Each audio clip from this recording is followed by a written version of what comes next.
and everything like that. So I'm going to go ahead and share my screen, and I'm going to actually share it with audio, because one of the things that I wanted to do, Curtis and I actually wanted to do, and I should preface this with, this is Curtis's like all-time favorite book. Which I'm sure he'll talk to you about when we kind of trade off and on. But it is one of his all-time favorite books, and he's so excited. We are both so excited to kind of talk to you about this one. We picked this book because, as you guys know, and Curtis, I'm going to get to it in just a minute. You let me know when you can see the PowerPoint. You can unmute and let me know. You're good? Yes. Perfect. So we wanted to pick this book, Start With Why by Simon Sinek, because this is now the start of the business planning season for 2021. And I'm going to say it again, and I feel like every time I say it, everyone should take a shot. But this has been an unprecedented year. And I'm sure all of you who made business plans for 2020 threw them out in June, even May, possibly April, and we're like, this isn't what I thought this year was going to be like.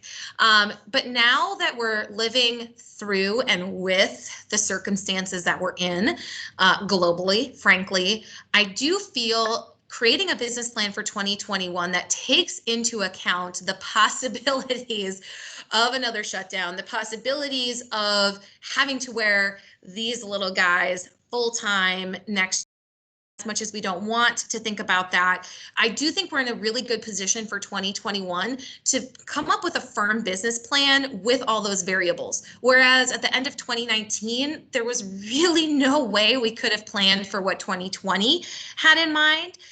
And to some degree, we're never really going to know, right? But at least we can have a little bit more preparedness. So Start With Why by Simon Sinek is not about business planning per se. Simon Sinek is not a real estate guru. He's not even a real estate guy. My next slide is going to talk about him a little bit.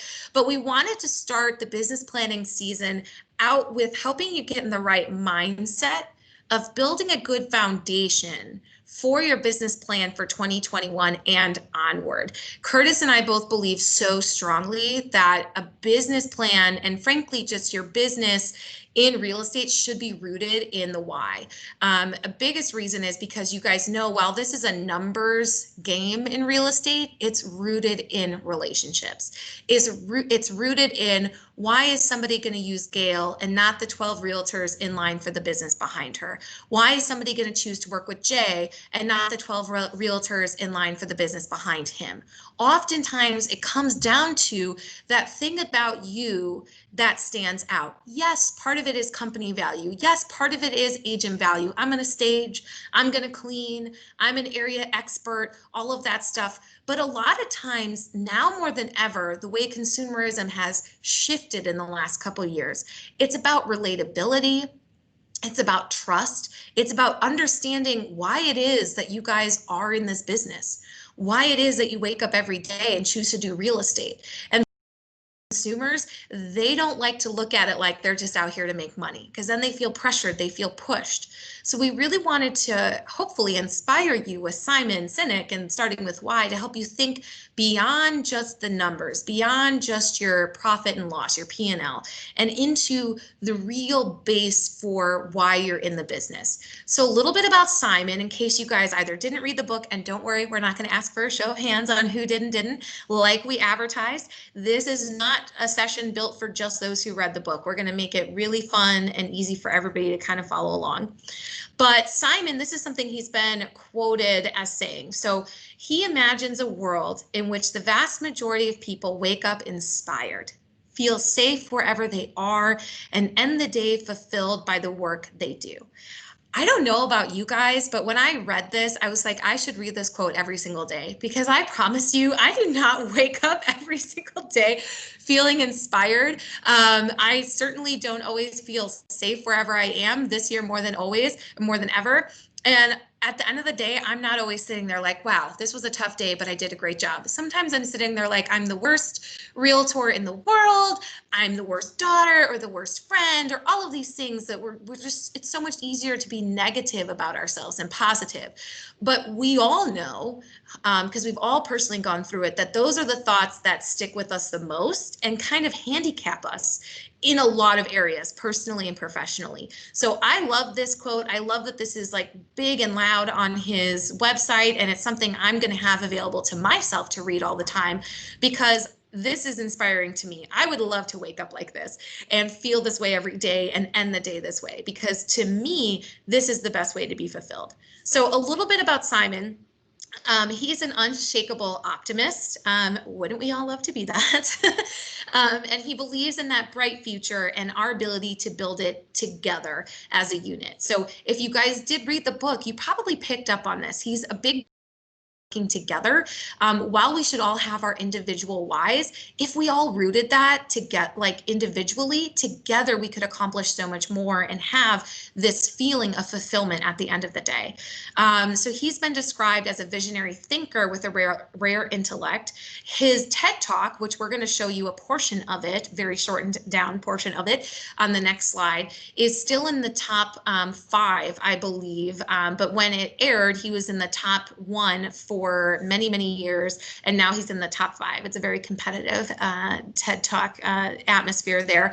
But he's devoted his entire professional life to helping advance the vision of the world that doesn't yet exist, right? So again, where the vast majority of people wake up every single morning inspired, feel safe wherever they are, and the day fulfilled by the work that they do.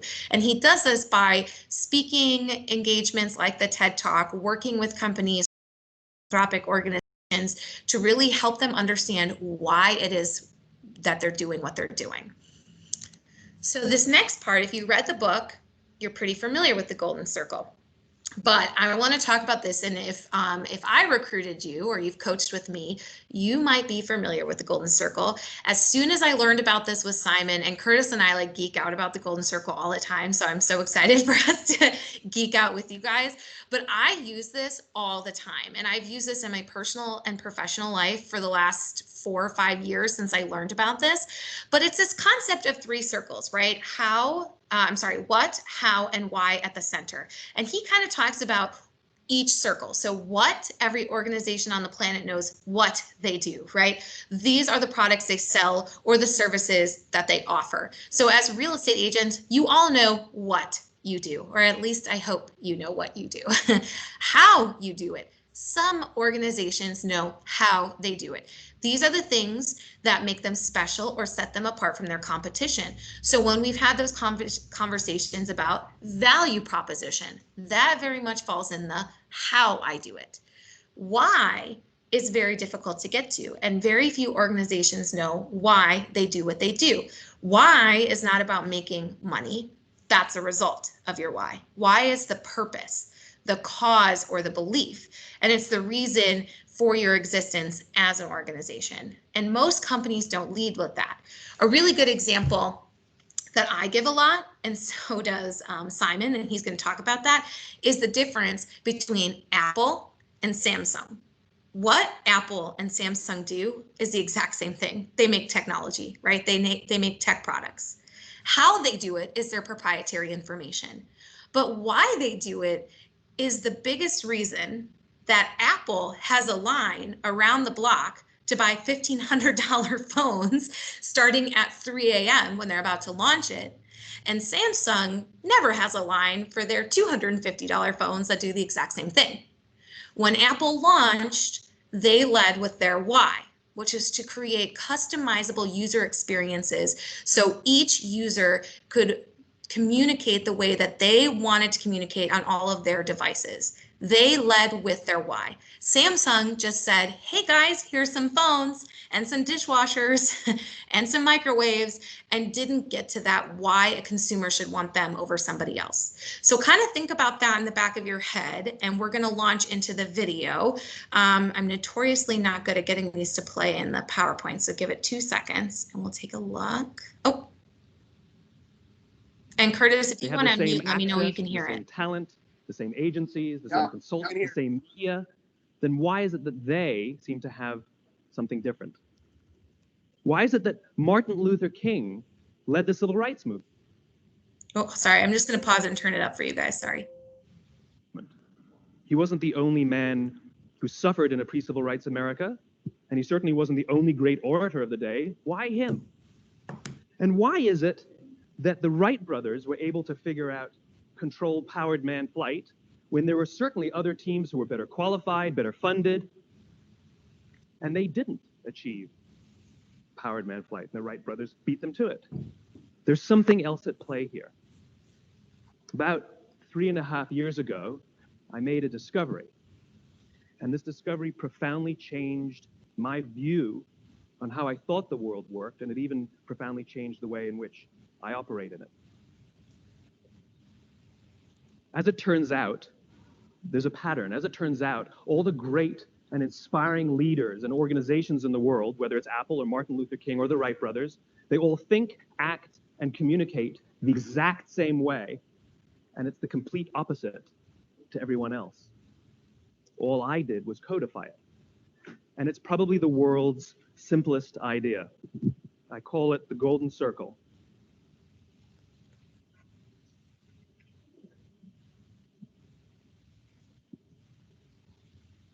Why, how, what?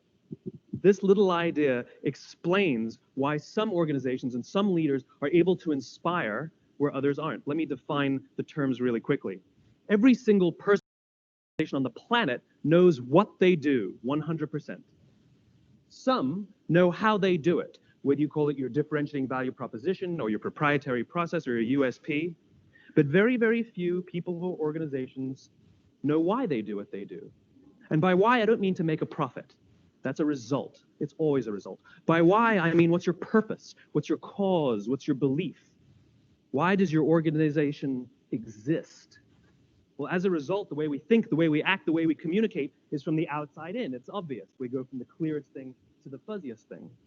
But the inspired leaders and the inspired organizations, regardless of their size, regardless of their industry, all think, act, and communicate from the inside out. Let me give you an example.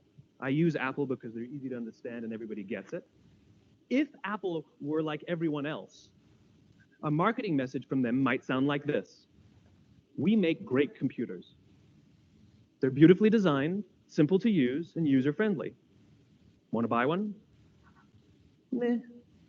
And that's how most of us communicate. That's how most marketing is done. That's how most sales is done. And that's how most of us communicate interpersonally. We say what we do. We say how we're different or how we better, and we expect some sort of behavior, a purchase, a vote, something like that.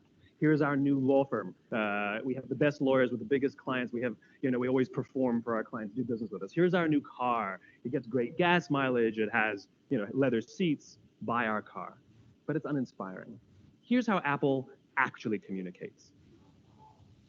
Everything we do, we believe in challenging the status quo. We believe in thinking differently. The way we challenge the status quo is by making our products beautifully designed, simple to use, and user-friendly. We just happen to make great computers. Want to buy one? Totally different, right? You're ready to buy a computer from me. All I did was reverse the order of the information. People don't buy what you do, people buy why you do it. People don't buy what you do, they buy why you do it. This explains why every single person in this room is perfectly comfortable buying a computer from Apple. But we're also perfectly comfortable buying an MP3 player from Apple, or a phone from Apple, or a DVR from Apple. But as I said before, Apple's just a computer company. There's nothing that distinguishes them structurally from any of their competitors. Their competitors are all equally qualified to make all of these products. In fact, they tried. A few years ago, Gateway came out with flat screen TVs. They're eminently qualified to make flat screen TVs. They've been making flat screen monitors for years. Nobody bought one. Dell came out with MP3 players and PDAs. And they make great quality products, and they can make perfectly well-designed products. And nobody bought one. In fact, talking about it now, we can't even imagine buying an MP3 player from Dell. Why would you buy an MP3 player from a computer company? But we do it every day.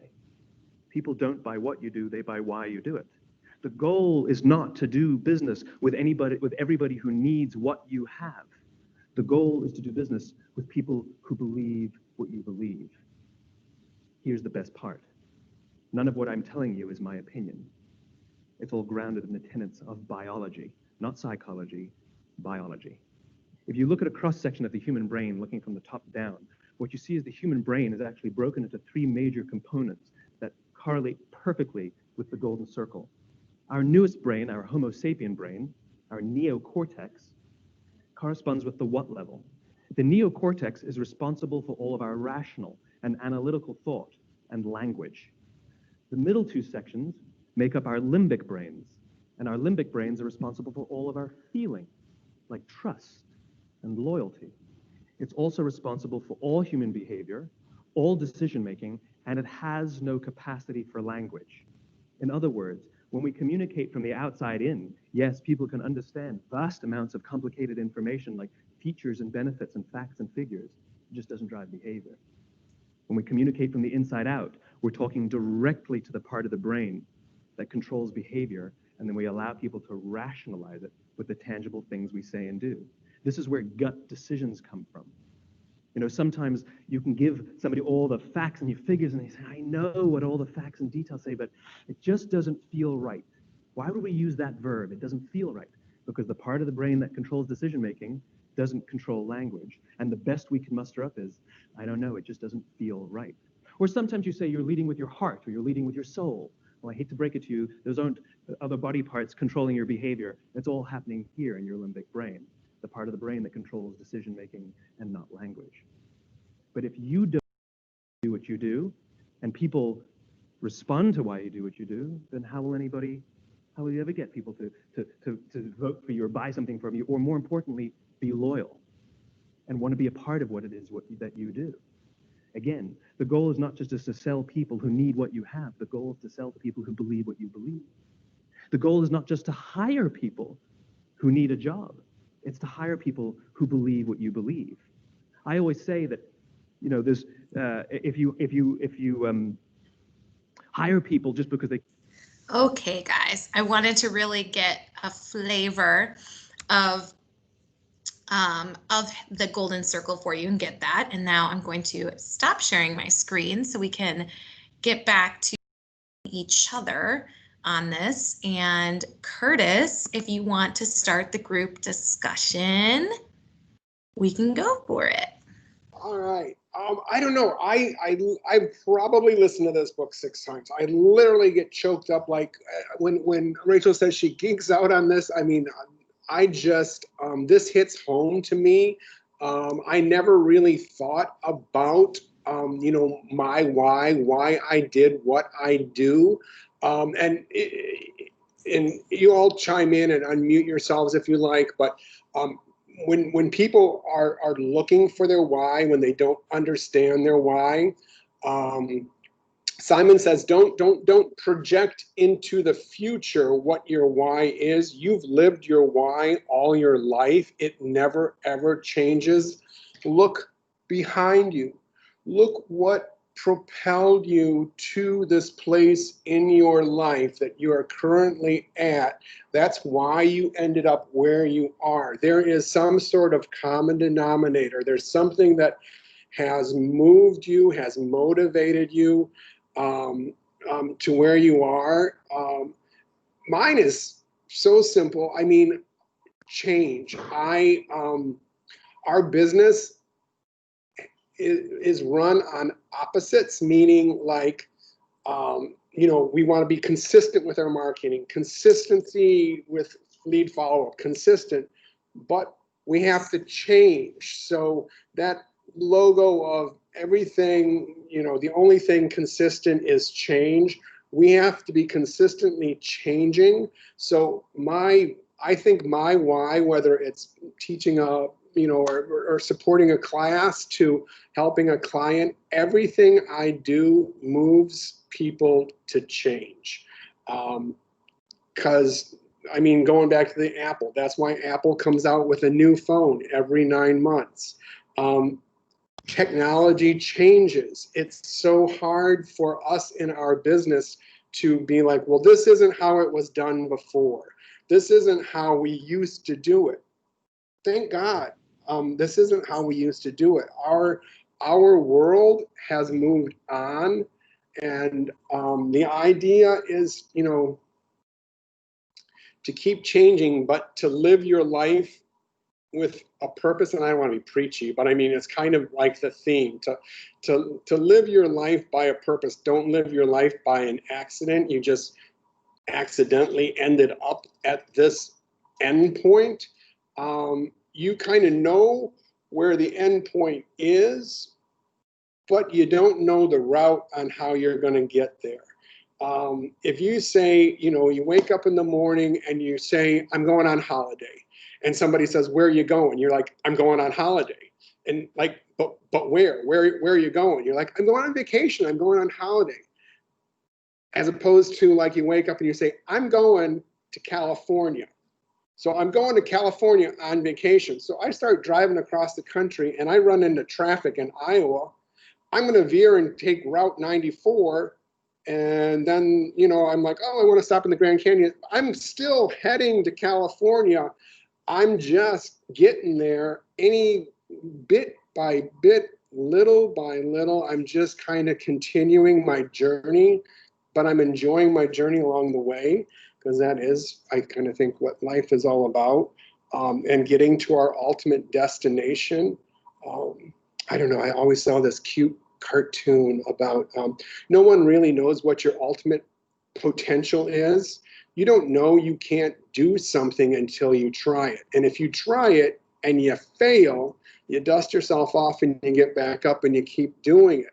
You don't know you can't do it until you quit doing it. And the idea is never ever to quit doing your goal, never to quit pinching off piece by piece, because you don't know what, no one knows what their ultimate potential is. There's no, until you die.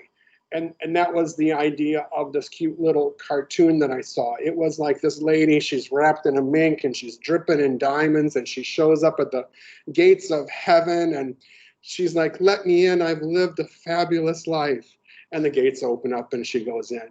And then this guy comes running up and he's like naked and he's beat to hell and he's bloody and he's, you know, and all he's saying is like, let me in, I want to go again, I want to go again. And it's like, that's who I want to be. I want to show up and be like, that was such a good time, I could do that 12 times over. So the book really, I don't know, I have like little notes, you know, where you go, where your destination. I don't want to chatty Cathy. I just, you know, I'm curious if anybody else could unmute and just say, you know, you don't have to share your why, what's your. But you can if you want. Yes. But if you read the book, and even if you didn't, just like listening to the Golden Circle and kind of just hearing Simon, hearing Curtis, hearing me talk, if anybody wants to take away kind of what their thoughts were, and I see a good mix of new agents and experienced agents on this call. So maybe you're an experienced agent who hasn't rooted your business in a why in the past. Has this inspired you to maybe do it, or maybe you have and you've had success from that, or new agents? You guys, we really want this to be conversational, so feel free to unmute. If you feel better raising your hand before you unmute, you can do that too, but we'd love to hear from you guys kind of what your takeaways were as well. Maha. Yeah, actually, you know, something I always think about the why. And it's so hard because you have to dig deep inside of yourself to figure out your why. And until this day, I'm still thinking about it, like how to make it me, and at the same time attracting other people to do business with me. So it's not that easy, you know, to put it together and just put it out there. I mean, Curtis, like when he talks, he knows exactly what his why, and it's very appealing. So I just find it to be hard, because I think you have to dig really deep inside and be different too, you know? Yeah, and I think what's important to recognize, so when Curtis and I coach on the why, and one of the things, I think Simon Sinek in that video, right, he makes it does sound really easy. It sounds yeah, like, that's right. And now if I'm a company like Apple, you better believe I'm $1 billion company. I'm going to have my why down pat, and I'm going to have all my employees have it down pat. Like, I know Coldwell Banker's why, Curtis knows it. Like, we're all trained on that. As an individual agent, the way that I like to coach on it is your why is articulated only for yourself in so many words. It should come across as a feeling in what you do to other people. So it's not something that you have to have written out or sit down across at a listing agreement, a listing, and say, I'm just going to tell you my name is Maha and this is why I do what I do. The idea is more that it comes across. Good example is I'll tell you guys my why, because it's something I've been coaching on for years. My previous company, I did this. Obviously here I do it, and actually our new to the business peer group, we're going to do this exercise live. So if any of you guys want to join that group with us on Friday, I know it's a newbie group, but you're welcome to do it because we're going to do this exercise live. Just put in the chat and I'll send you that invite and you can do this with us. But my personal why, I look at it like, again, this is a relationship business. Your personal and professional life get intertwined very quickly. So I kind of combine my personal and professional why because they speak to it. But I personally believe that my role and purpose in life is to give back and give often of my time, my energy, my talents, my just everything that I have, to be that yes person and to give back and to help people realize their potential in the business. That's a big, that's the business side. That's a big part of the reason why at 28, I gave up sales to be a managing broker where I can't sell. Because I feel so passionately and strongly about helping agents realize the potential in the business. So that's not something I put on my business card. It's not something I put in my bio. I've only been able to articulate it so well because I've been training on it for years and years. But if you look at my resume, if you look at what I do day to day, it's very evident. If you look at my social media, it's very evident that that's the kind of person I am.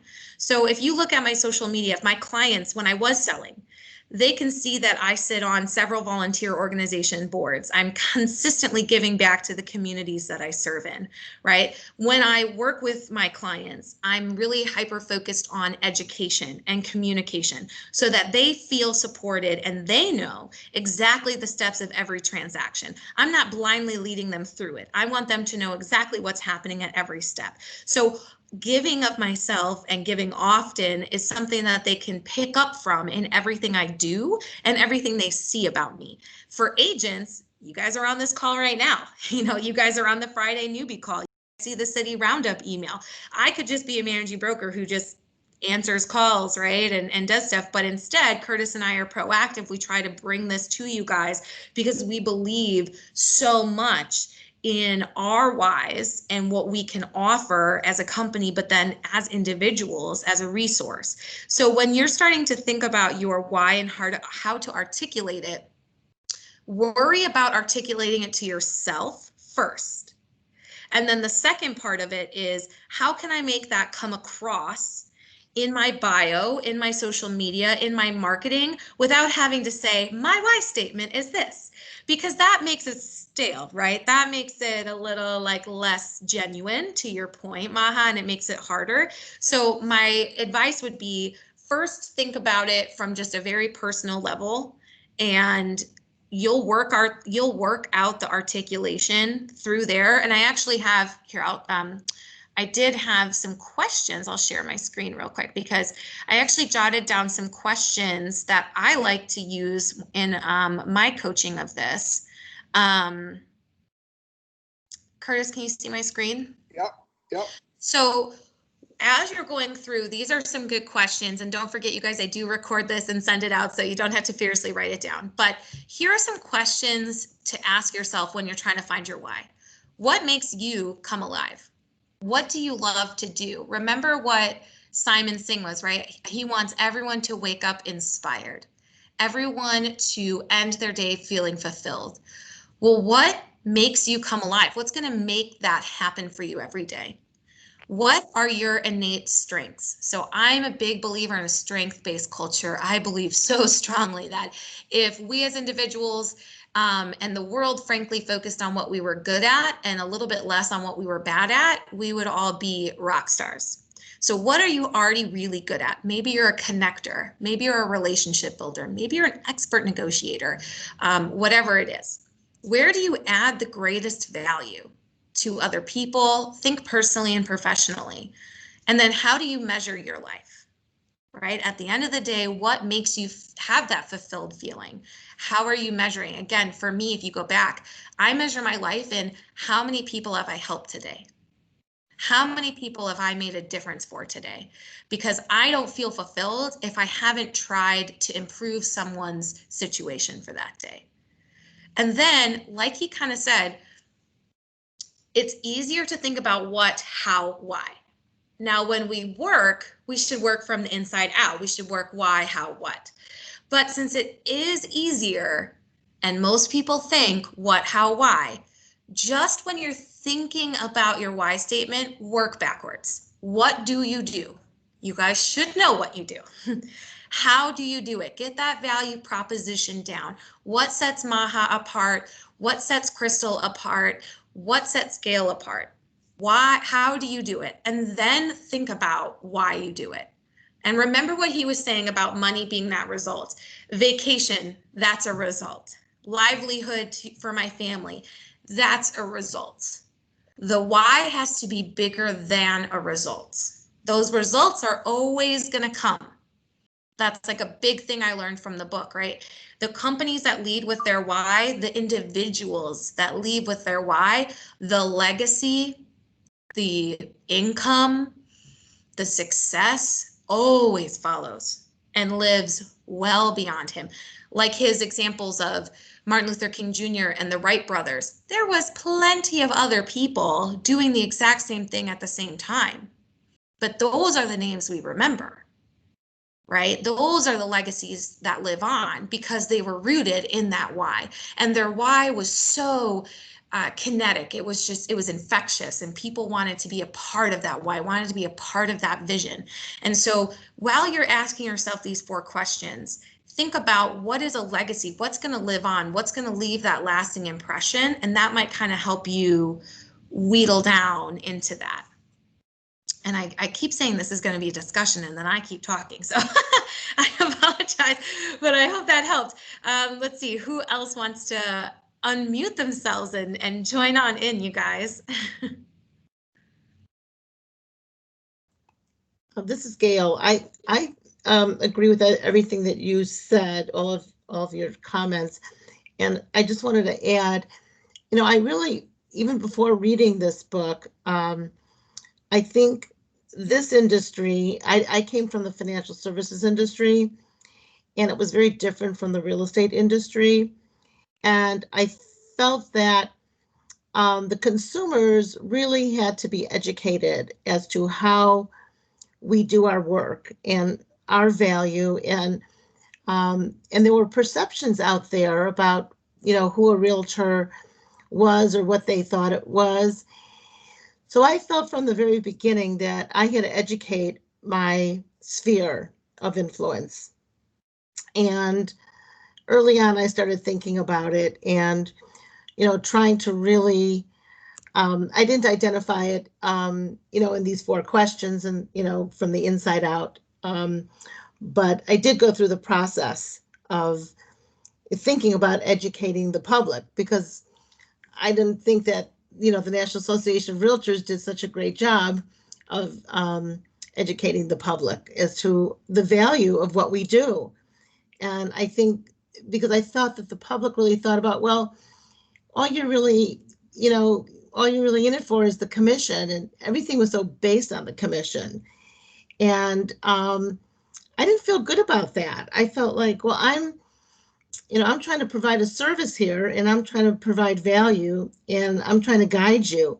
I'm supposed to be your trusted advisor.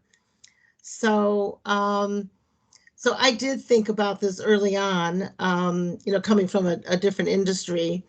And I think this is really valuable, this outline that this author put together, because it does succinctly give us a way to just, really think about these issues and, make an elevator speech based on these 4 questions, So, so I think it's valuable. I think it's really valuable. And depending where you are in your career, I think it's something worth, spending a little time on and, being able to put it out there. Right. People buy why you do it, not what you do. And I think that was so important. And it really speaks, Gail, to what you were saying, because there are 16,000 members of the Chicago Association of Realtors. 16,000 members. So every day you guys wake up and you go out and you get business, there are competitors, right? There are other people vying for the business. So really the way to set yourself apart is to think of that value proposition true, that how are you going to do it differently? And Gail has such good ideas on that. But also I love that you, from the onset, you kind of took what you knew from your previous experience and understood like, the why is so important, you know, and it isn't about, I like what he said too, you're not trying to get everybody. You're trying to get the people that appreciate your why, that buy into your why, that respond to your why, because those are the people that are going to give you 20 referrals in your business career. And Gail, you work so heavily on referrals, right? And a big part of that is probably because your clients picked up so early on why you do what you do, and everybody just has to use you now. And I think that's so important to recognize. Right. Yep. Gail, your video that's on your email signature, it's all revolving around, I think, your why. I'm not saying what your why is, but you're so family oriented. Your family, your generation, you're making a difference in future generations. That, I don't know what it is, but that somehow is in your why, because it's in your marrow of your bones. So when people try to find their why, I think if they, you know, how we find the perfect home for a buyer, we never find the perfect home. We find what they don't like, and then we prune the tree and we cut away. Find out what, if you come at finding your why, what makes you unhappy. I know when I'm stagnant and not moving forward, that is when I'm unhappy. So if you look at the opposite of your why, when are you not happy? When whatever, you know what I'm trying to say, whatever you're not accomplishing, that's feeding into your why. What's making you unhappy is the opposite, if that makes any sense whatsoever. Yeah, basically you're trying to further, it's so much easier for us to think negatively, right? It's so much easier for us to focus on the negative. And as all of you guys know, especially if you were here with us during the stay-at-home order and you were on any of my calls and my coaching, and I was like, this is the easiest thing to do, and it's the most destructive thing to do, is to focus on the negative. And I'm guilty of it. Curtis is guilty. We are all guilty of it at some point in life. I woke up today and I was like in a cranky mood. I was not feeling life, but I still made it through. I got on all my meetings. I put on a smiley face, and I had some little wins today that I was like, you know what, that's going to have to change my negativity around, because it eats at you. So what Curtis is trying to get at is, if you're still having struggle, maybe you're having struggle answering these questions, because, and I realize I didn't write 3 down. I apologize, but it's very hard to talk about ourselves. It's very hard to focus on the good things and the wins. So if you're someone that lives in the negative, or it's easier to think about that, you can go down that train. You can think about, what is it that I am really bad at? Or what is it that I don't really like? What makes me really unhappy? What's the opposite of that? What is the opposite of that? And maybe that's my why, because that's what keeps me ticking. That's what keeps me going. That's what keeps me motivated. And that might help you get there. I think that's what you were trying to go. Right. I think everybody has a downtime. We all can't be cheerful all the time. And when we find ourselves not being cheerful, that's when you ask yourself, why am I unhappy? What's affecting me? And spin it and find out what that is. I don't know. Does that make any sense? Yeah. I mean, well, does anybody else have stuff? Maha, I know your hand is raised. I wasn't sure if that was from the last time or not. And Jane, I thought I saw you unmute briefly and then mute back up. But did you guys have anything that you wanted to add, or anybody else have anything you want to add? No, not me. I mean, this is really like good information. It makes you like think and reflect. And yeah, you are right. It comes with what you do and how you do it, and it will reflect in your work. Like you said, it doesn't have to be written down, you know. Crystal, I see you unmuted. I just something that Curtis said, that he was talking about that Gail has like a video on her signature line that is basically, is it kind of her why? Did I understand that correctly? Is it kind of a, people can click on it and she says, this is why I do what I do? It's just it's very Gail. I mean, I see that video of her. I mean, it just speaks to me. I know if I saw Gail on the street, I know what type of person she is. I know what fuels her. I know what moves her. And it's I don't know. It's just it's very Gail. I know who Gail is just by watching this little elevator video of her. So Crystal, are you asking like how to do that?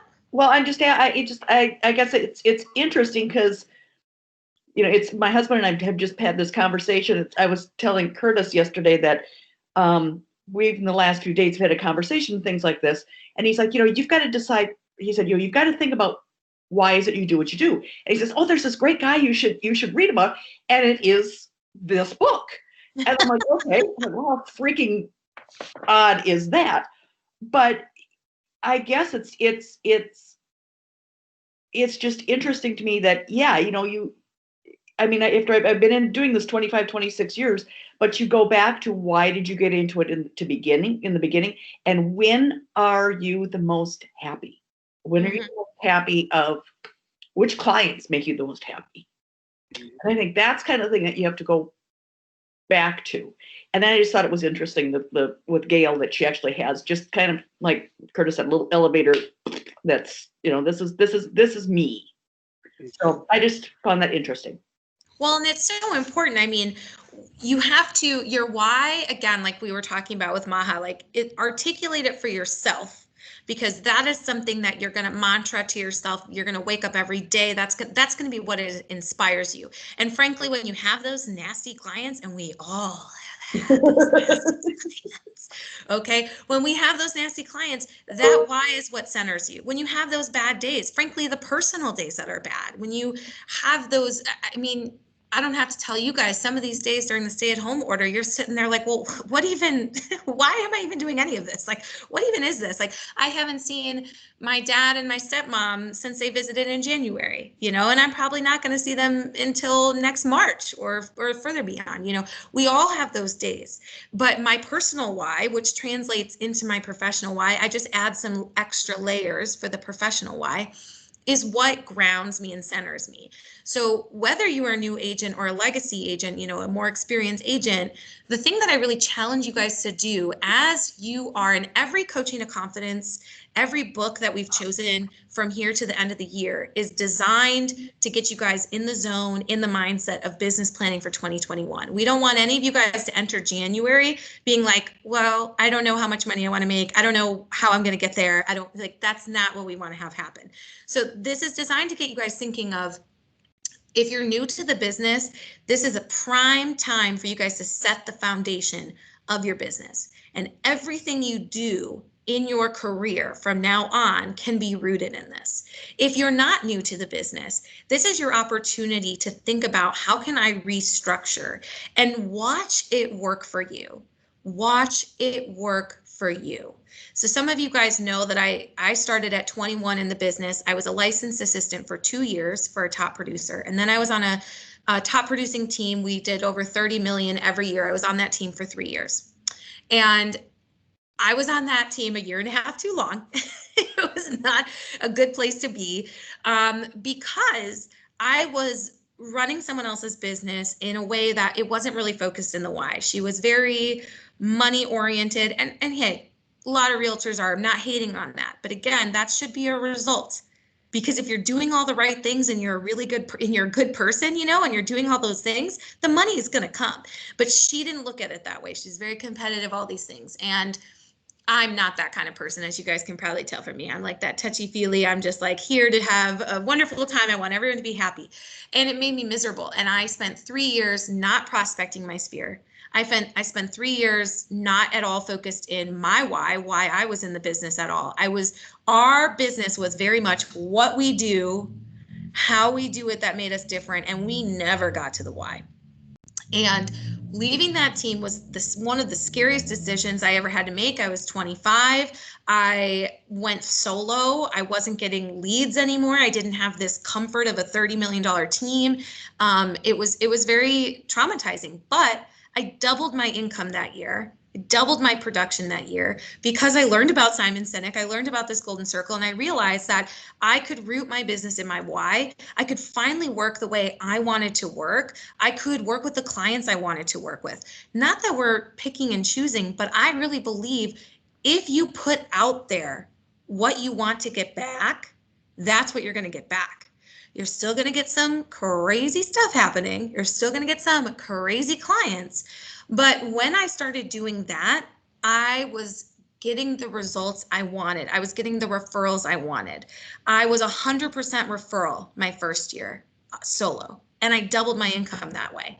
And then 20%, and then I went to that 80-20 rule, 80% referral, 20% colder business, but I never paid for leads. That was like open houses. That was, partnering with experienced agents who had an overflow. And so, yes, they would give referral fees or whatever. That was farming. That was prospecting calls like FSBO's expireds. But that's how I operated because I led with my why.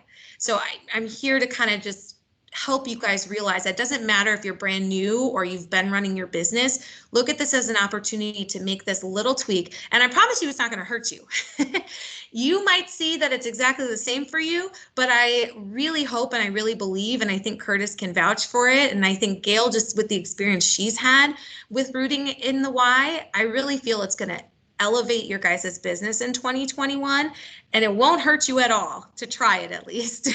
But I encourage you guys all to think about it and really focus in. And we're here to meet with you one-on-one as well. If you're like, okay, I need a more in-depth one-on-one, Rachel, let's answer these questions together, because I'll do it with you in person, because, and like Curtis said, your why never really changes, like the base of it. Sometimes my wording changes, but my base never changes when I fill out the questionnaire as well. I have a 2-page questionnaire that we're going to go through with the newbies on Friday, which again, if you guys want to be invited to that session, put your name in the chat and I'll send you the calendar link.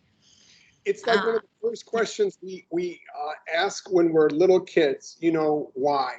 Eat your green beans. Why? So you can grow up to be strong. Why? So you can, so you can tell your little kid to grow up and be, it's just why. Little kids just ask why.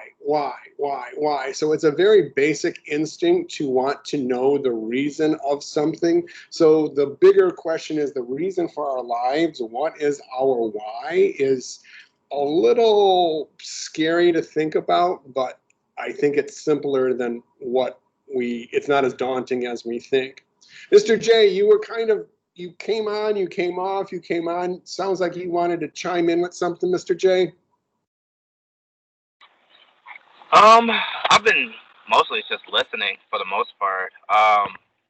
Well, me, I went to school for psychology, so I've really just always asked that question why my entire life to everyone. Like I was that kid asking why, but I still do. So my why has always been intact, but my why was intact in a different industry. I was in the service industry, and it came fluid for me. It made sense. Like I'm meeting people every day. They come to me. I don't have to go find them. And my goal was to show people a good time and make some money while doing that. That's always been my why. In real estate, it's just a bigger transaction for me. So my why came naturally in the profession that I was in previously, but now still knowing my why and that the why is still intact, I'm still trying to navigate how to how do I deliver in this industry the same way I was able to do previously? Because it is a lot of money focused, and it's a certain amount of pressure on you. Because even now, if I had to I don't have any kids, but if I was focused on closing on a building to buy my kids some Christmas gifts, then it'd be tough sailing right now. My why would kind of go out the window to be more money focused. How can I? So, and I guess where not my question, but my biggest struggle at this point, being a newer agent, is holding on to my why while trying to learn and make money as well. That's a really good point, Jay. And I think that that's why there's 3 circles, right? Like you got to have the why and stay rooted in it, but then you still have to focus on the how and the what and be actionable in those items. But what I've noticed is the why helps keep agents from being transactional and helps you be referral based instead. And what I mean by that is transactional, and Curtis, you can chime in too, but transactional is this idea of I'm churning and I'm burning for the next deal, but I don't really have a pipeline.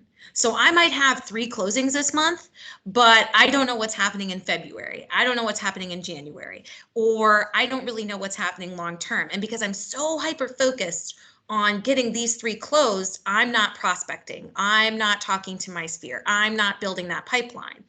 And that creates what I like to call as cash poor agents, right? Where you might make $30,000 in 1 month, but if you're not making anything the few months before and the next several months afterwards, are you really having success? Or did you just have a good month? The idea of being that referral-based agent that knows, yes, I have 3 closing this month, but I know that I have a listing coming on in January. I know that I've got 3 buyers going through the pre-approval process who are going to be ready to go in February. Like that's that mindset that we're hoping to help coach and get you onto that track. And that to me only happens when you still root your business in the why, because a transactional agent is the agent that's as focused on this is what I do and this is how I do it, but they're not focused on that why, because people aren't buying what you do, right? They're buying why you do it. So the transactional agent isn't always getting the referrals that a referral-based agent is getting because they didn't lead with their why, if that makes sense. So, and that's something that we can chat about too in one-on-one coaching, and maybe when Curtis and I do your business planning as well, to kind of help figure out how can we make sure that you have that why, but you're using it with a how and a what that's getting you those actionable results that you still need to have success in the industry. Exactly. You know, Jay, just a real comment, because I know we're running short on time and we're going to have to go. But, you know, when you were in the service industry and sounds like your why was to inspire people to be happy, your why has not changed. You're just not, you're not doing immediate gratification of maybe serving. You're not a bartender. You're not at a party. You're not doing that. You are creating happiness for your clients through the largest transaction of their life. They will remember you forever, and believe me, they are going to be much more happier with you doing the job that you're doing now than before. But more importantly, if you make your clients happy, believe me, you will not have to worry about the money. The money will follow. And to tell you the truth, I think we're out of time, Miss Rachel. I would like to do a plug really quick. Starting with why, bit by bit, piece by piece, David Hacker's business planning is tonight at 7 o'clock to 9 o'clock. It's Halloween themed.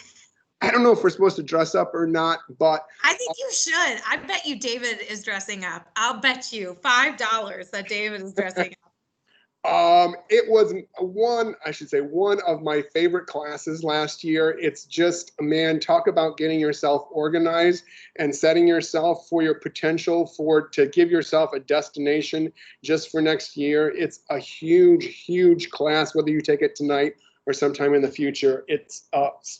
He gives you a spreadsheet that will fill in itself and tell you, it will be your recipe book for next year.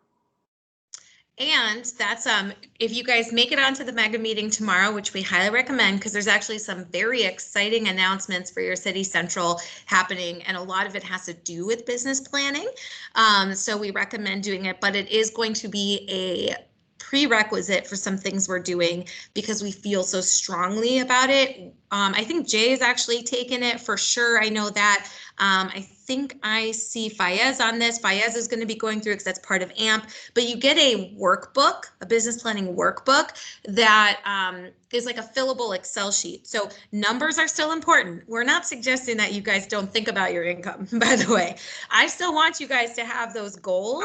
I think those are still important. So that workbook is really great. You put in there, I want to make $150,000 next year, and it auto-populates based on a buyer's average, because that's the one that we can control the best, right? Because we know buyers agents typically make 2.5%. It auto-populates like, this is how many buyer sides you should aim for. This is how many seller sides you should aim for. And if you got 6 or 7% on those sale sides, this is what you could expect. It's about working smarter, not harder. And if you don't go in with a plan, then you're not running a business. And you guys are all independent contractors. You are all running your businesses. And I want to stress that to you guys because I love how empowering that is. It's just like so amazing that you guys can all do that. And Curtis is doing that. And I used to do that. So I know how great it is. But with that freedom also sometimes comes analysis paralysis. And sometimes we forget about that. So that's why I like that class. Like Curtis was mentioning, it's the #1 attended class in our LOC and nationally as well. And that workbook is invaluable. So with that, I'm going to stop recording because otherwise it just keeps recording for some reason and it never stops.